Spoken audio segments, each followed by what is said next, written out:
So ito is legit po ito mga idol ha. Original yan.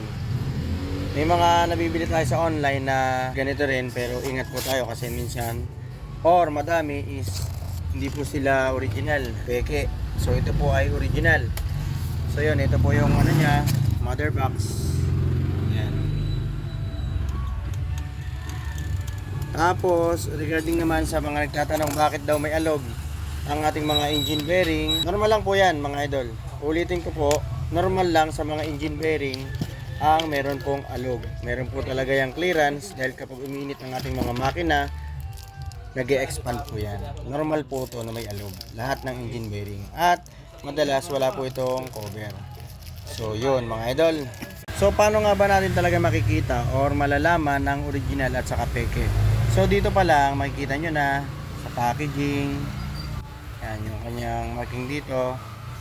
Then pag binuksan natin na ganyan, pakita ko sa inyo ha. Yan. Yung kanyang tatak is naka-engrave. Yun, naka-ukit. Naka-ukit yan. So, kakalasin natin ha, para mas madali nyo makita. Yan ito, kakalasin natin yung isa para mas madali nyo makita. Sa kabila yung tatak. Yan mga idol, yan. Yan, ganyan mga idol. Dito pala mapapansin nyo na yung mga fake nyan is kadalasan hindi po siya naka-ukit. So iniingat lang tayo mga idol sa ating pagbili ng mga bearing, lalo na sa palagay sa ating mga engine.